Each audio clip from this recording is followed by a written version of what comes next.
It's hard to preach 40 years of sermons without occasionally ticking a few people off. In fact, it may be the only clear signal that a preacher ever gets that they have said something significant.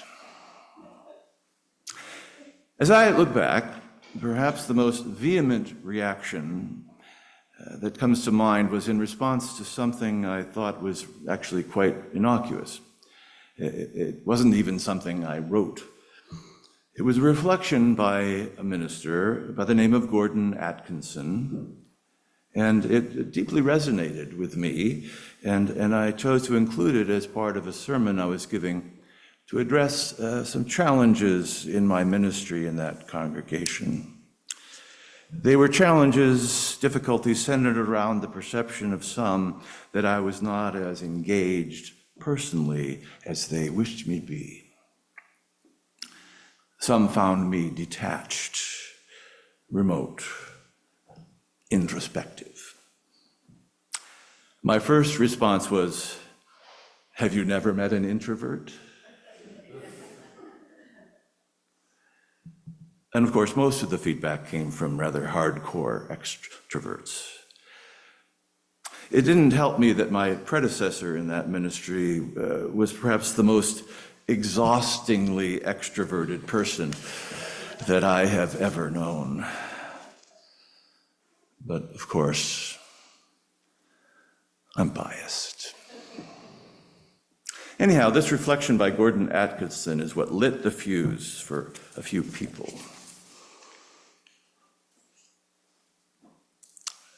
The stated objection was this: if this is how you feel, why are you in the ministry?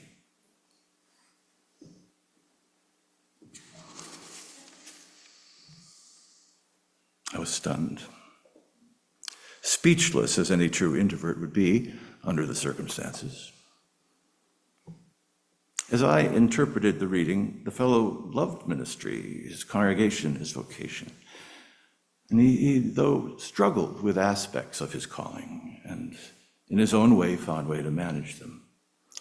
To that I would say bravo, but not all agreed, which is, of course, fine. It's called "The Preacher is Tired Tonight." The first line might have been what started the issue. Sundays can be a bitch.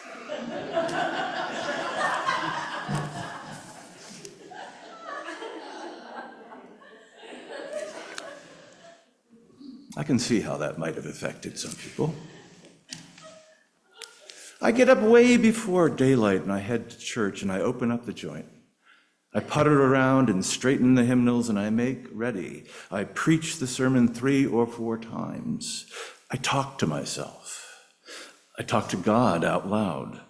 I light candles and I pray, and sometimes I throw a Nerf football around the sanctuary while I get my mind straight. You should try that sometime if you can find a church that will let you get away with that. But none of this is what makes Sunday hard. What's hard about Sunday is that I don't matter on this day. Sunday is for the folks who come to church. It's their day, not mine. I must be up when everyone arrives. I must be emotionally ready. And anyone who has children understands what I am talking about. If you are a daddy, you always make the left turn, and you make your paycheck and you take it home to your kids. And one day you feel like running right, turning right and leaving town, but you don't. How you feel on one given day is not the issue. I believe love is primarily a choice, and only sometimes a feeling. If you want to feel loved, choose to love and be patient. Okay, so when I made a commitment to shepherd these people, I made a conscious decision to love them. That commitment is more important than how I feel on any given Sunday morning. I will be there early, I will set things up, I will do the early morning candle praying Nerf thing. I'll be ready. And I do this every single Sunday. And I do this when I am sad, and I do this when I am depressed, and I do this when I am hurting inside. I do this many Sundays when I don't believe in God. On those days, I stare at the door of the church in the dark.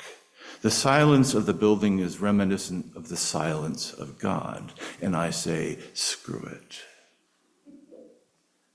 And I go on in. I do the candle praying nerve thing. I make ready. I will be glad to see them. And I will love the children. And I will stop for a moment and talk to the woman who needs too much. And I will preach one more time. Fidelity to commitment in the face of doubt and fear is a very spiritual thing. I don't suggest it for the weak of heart or if you're in a hurry. An old preacher once said, quote, "Until you've stood at the door for years and knocked until your knuckles bleed, you don't know what prayer is." I'd like to have met that preacher. I wonder how much longer I'll do this. I have no idea. I live week to week. On Sunday after church, I feel numb all over, and I mean that literally. I am numb. I've got nothing left for nobody. The preacher lives for Sunday night. Sunday night is when I matter. On Sunday night, I might sing the song of myself.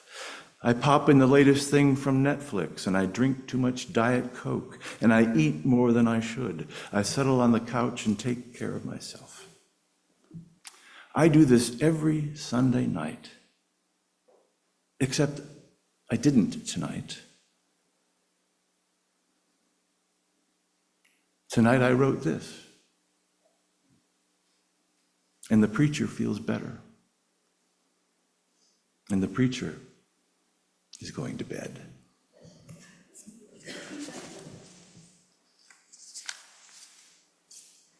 Some very interesting things have been written recently about the nature of the introverted individual and their unique capacities that can make significant and valuable contributions to both interpersonal relationships and to the life even of organizations. Susan Cain wrote a fine book that's been now, I guess, maybe 10 years out, called Quiet: The Power of Introverts in a World That Can't Stop Talking. I think it was on the bestseller list for like 8 months or something, so some people were listening. I'll be circling back to her work in a few minutes, because it creates some of the foundation of what I want to be talking about. As those of you who've come to know me, you don't need my confession here that I am an unambiguously incontrovertible introvert. Perhaps it's not the stereotype that some of you think, like what kind of an introverted person makes themselves stand up in front of a crowd of people every week and give sermons. But that's really not what introversion is all about, and I'll get to that later. And despite the fact that as people sort of separate themselves and identify themselves, a third of the population consider themselves introverts, it's a way of being in the world that is quite misunderstood and not infrequently judged to be somehow deficient. Well, I'm hoping in reflecting a little bit on the spiritual dimensions, you'll understand a little bit more concretely where I'm going with this. It is worth a little sidebar here before I say much more, to carve out some of the definitions of these particular terms, which some people see in a way that is not necessarily what I'm meaning and what generally is understood. Introvert, extrovert, they are not synonyms for shy and gregarious. At the risk of oversimplification, but in the interest of clarity, the most fundamental difference between the introvert and the extrovert is found where we each turn to find energy, where we each go when it's time to fill our cups that have been emptied, to be renewed in some deep, profound way. The introverts among us seek these things, this kind of recharging, outside of themselves, perhaps through the engagement and interaction with other people. Us introverts find those very same things by going within, by being sometimes alone or quiet, by metaphorically turning the volume down of the world. And like most dimensions of our in red personality, introversion and extroversion exist on a continuum, of course, and most of us are some blend of the two. It's very rare that anybody would be entirely one or the other, but most of us have one side or the other, which we would identify as that which is our perhaps more dominant side, the side that rules the majority of our interactions with the world around us.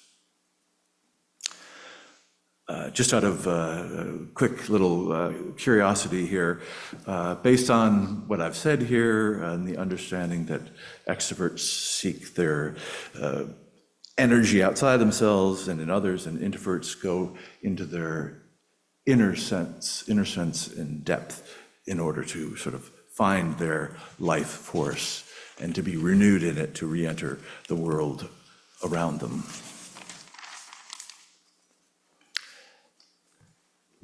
Just out of curiosity, how does this particular gathering divide?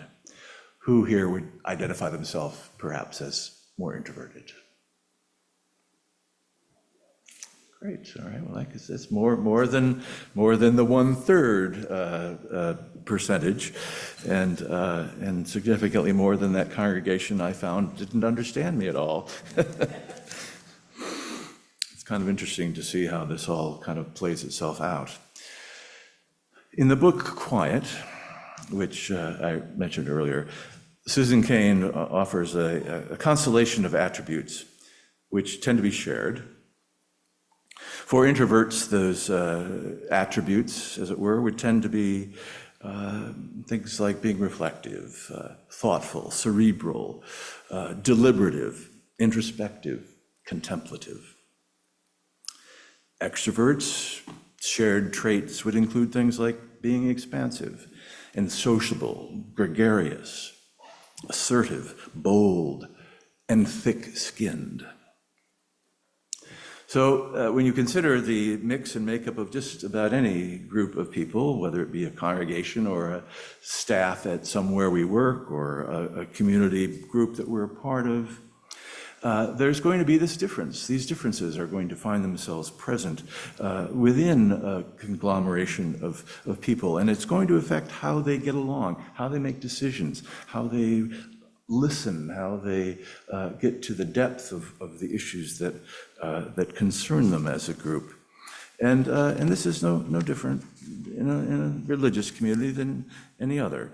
We'll have a poorer experience of our collective time without some recognition of what's perhaps behind the quiet person who's yet to speak. What's happening for them? And also the capacity to run a filter through that person who has something to say about every single thing that happens, and realize that just because that is what's happened doesn't make that the dominant perspective of the group. Consciousness of where we are in relationship to others. A writer, Jonathan Rauch, said in an interview in the Atlantic magazine that introverts tend to think before talking, whereas extroverts tend to think by talking. I think that's kind of right on the money. And extroverts, whereas they think by talking, which is why their meetings last no less than 6 hours. You can tell he's an out and proud introvert. I don't know if I was necessarily born leading toward this inclination toward introversion. I was surely shaped in that direction. My father always had an affinity for mottos and slogans that he seemed to have for almost every circumstance he ever met.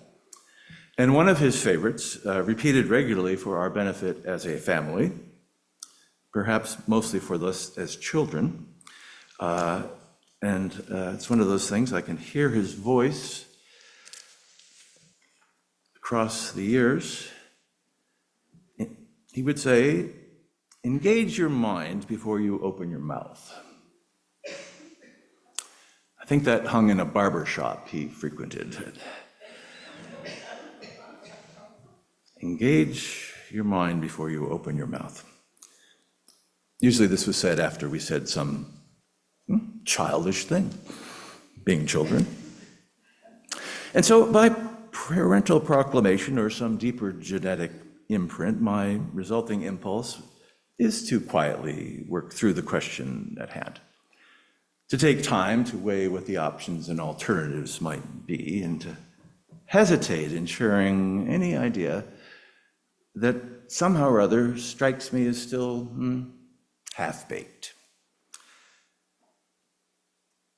An extrovert might see me looking out the window and conclude that I'm detached, or not interested, or not engaged, when in fact, I'm doing some of my very best thinking that may continue on long into the day, even to tomorrow. Some of the more recent advances in neuroscience has allowed researchers to reveal significant differences in human brain activity between what, for shorthand, some have gone to refer as, and this is going to strike you strange, but as innies and outies. Not belly buttons, but innies and outies, having to do with our individual responses to stimuli that's outside of us. As another put it, introverts may simply have a lower threshold for stimulation than others. The definition of hell for an introvert isn't necessarily, as Sartre put it, other people, but other people are the source of stimulation. And meanwhile, extroverts are a little bit like addicts who are always in search of a hit, looking for that stimuli that is going to keep them moving forward. What better example could I offer than our very own well-intentioned introvert's nightmare in congregational life, otherwise known as social hour? This is a smaller gathering than some congregations, but just the same. It can feel like fingernails on a chalkboard for some. It's more than simply the awkwardness factor that gets in the way to a newcomer, perhaps, but just how it feels to walk into an unstructured, noisy space full of strangers. Well, the extrovert among us just eats that up. Like, when's the sermon going to be over? I got to get down there and talk to people. I cannot sit here quietly this long. It's another story for some of the rest of us. What a fascinating subject it would be if someone wrote their doctoral dissertation on the coffee hour conundrum. Sacrament or torture?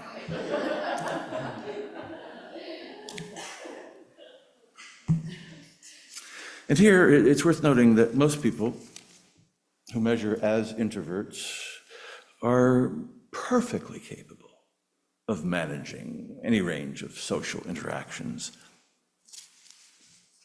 It's not a crippling issue.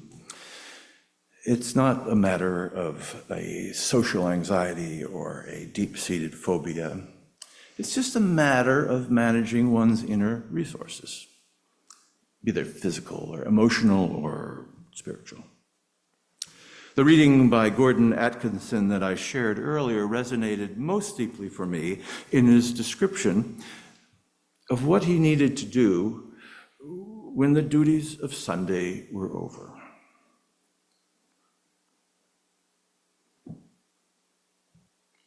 Like him, I know this to be my deep calling. And like him, I prepare to be ready to be here with you when I'm able to, when we meet in this sacred setting, in this sacred hour. Like him, I come with every expectation of loving you, of having made a choice to love you, and for you to leave here somehow knowing that. And like him, I have to work at it on those days when I don't really feel like it. And like him, when it's all over on a Sunday, I go home and change out of my uniform and make a cup of tea and stretch out on the couch, read a little bit of the newspaper. And before long, the tea is cold and I am asleep.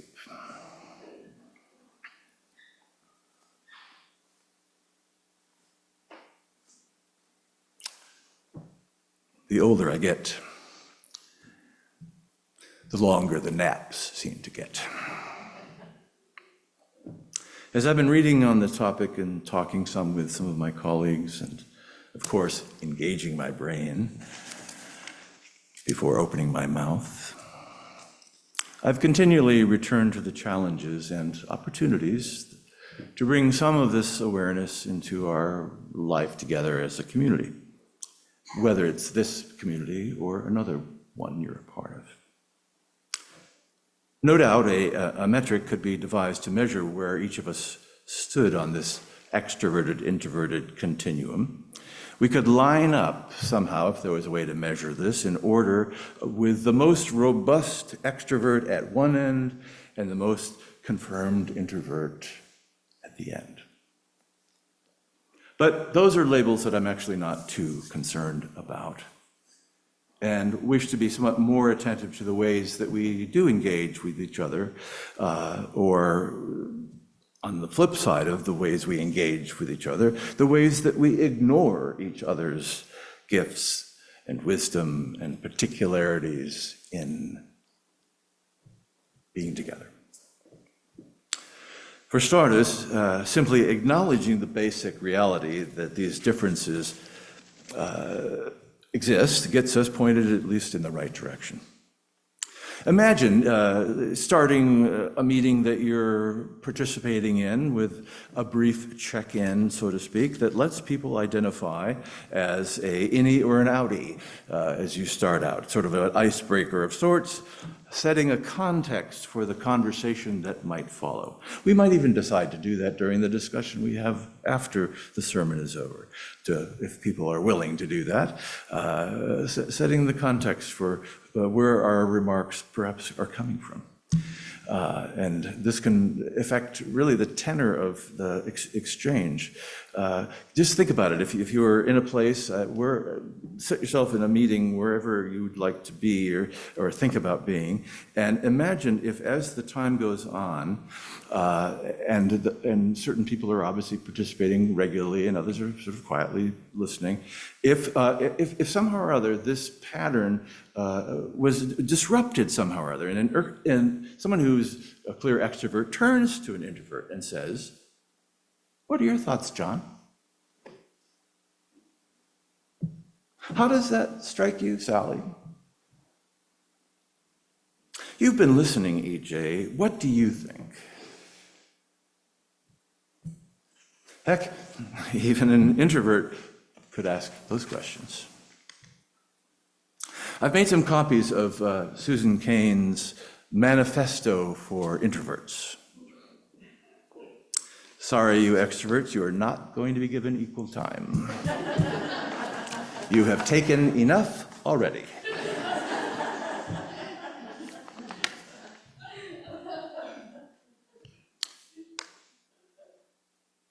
If you, I'll pass these out shortly. If you would like You can reflect on some of these. That'd be great. The first point Kane makes is for the Introverts Manifesto. There is a word for people who are in their heads too much. Thinkers. And number 11, love is essential. Gregariousness is optional. You'll have that to reflect on a little bit, to share with someone who's either very noisy or very quiet in your world. The goal I see here is not in any measure at all to change another person, but simply to gradually and more completely see them fully in their own hard-earned, complex beauty. It should surprise no one who knows me well that I couldn't preach a whole sermon without quoting Mary Oliver. So I won't disappoint you in that regard. And with this, I'll close. It is a summary of sorts of what I've been trying to say.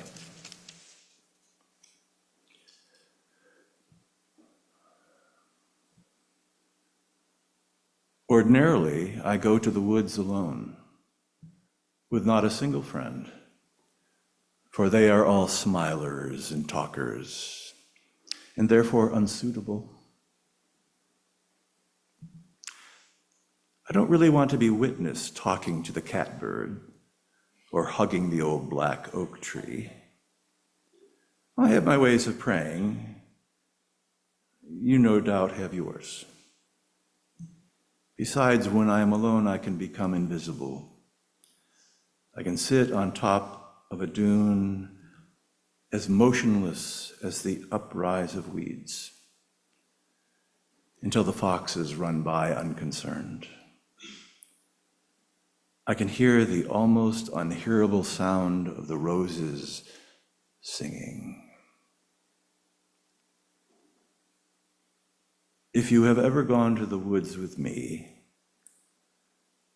I must love you very much.